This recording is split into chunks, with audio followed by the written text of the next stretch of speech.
Okey, kawan-kawan, ada cari mesin cordless lah. Dia dah siap kasih satu bag untuk persimpanan mesin dengan span.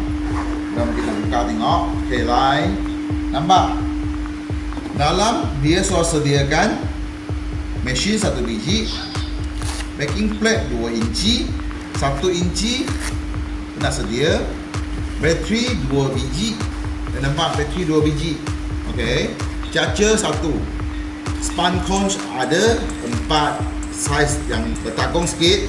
1 inci punya span set 2 bungkus, 2 inci punya 2 bungkus. Ini tapak 2 inch pemuka 2 inch setengah. Buku safety manual 1. Ada extension 2 batang, spanner untuk buka adapter, buka backing plate dengan aksesori yang span conch punya. Mesin dah iDiamond 12 volt. Sekarang kita ajak buka habis. Anda bukakan cover ni dulu first.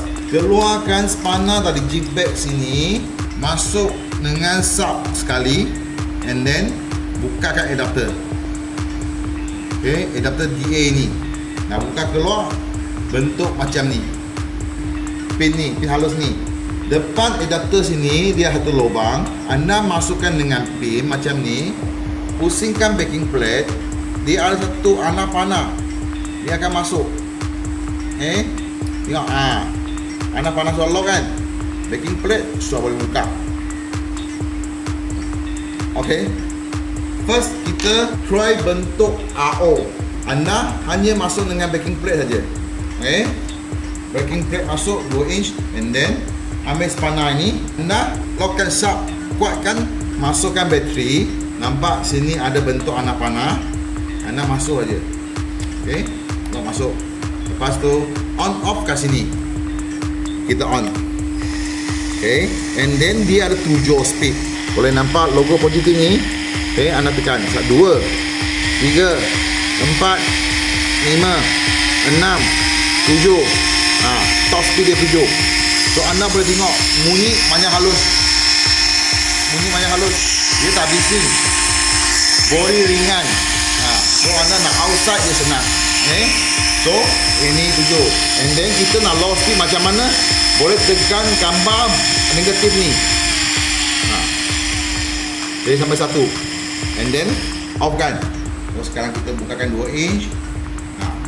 Siap masuk bentuk macam ni, 1 inch. Ini span conch punya aksesori. Anda masukkan dengan sub sini, ambil spanner ini, anda lockkan saja, ikat kuat. Anda pusingkan kepala ini je. Dia macam cordless drill itu macam. Longgarkan, dia dah besar. Masuk. And then lock balik. Nampak? So bentuk span conch ni anda boleh polish. Anda nak apply tempat dalam macam ni, dia lebih senang. Nak buka sama juga, longgarkan saja. Tak boleh keluar. Maksudnya Pak, untuk sistem AO, anda masukkan dengan sharp saja. Sharp masuk, ambil spanner, tahan, lock kuat. Masuk backing plate. Nampak? Dia stable. Ini sub pendek. Ini adapter untuk DA. Anda masuk dalam sub machine sama juga. Ambil spanner, lock kat sharp, ikat kuat. Masuk dengan backing plate. Anda ambil keluarkan spanner pin ni. Anda masukkan dengan adapter kepala depan sini. Dia satu lubang, nampak? Lubang ni, so kita masuk. Okay. Satu jari tahan. Anda pusingkan dengan backing plate. Cover, tutup balik. Okay guys. Ini bentuk dia. Ambil adapter, masuk aja. Backing plate masuk. Dah jadi panjang. So satu mesin ni dia boleh pakai 2 function. Satu AO, satu bentuk DA. Ini dah mesin iDiamond 2 inci. So sesiapa berminat lagi nak tahu lebih detail cara pakai, boleh datang kat kedai Anti Rain kat area keluar, atau call dengan Anti Rain. Thank you.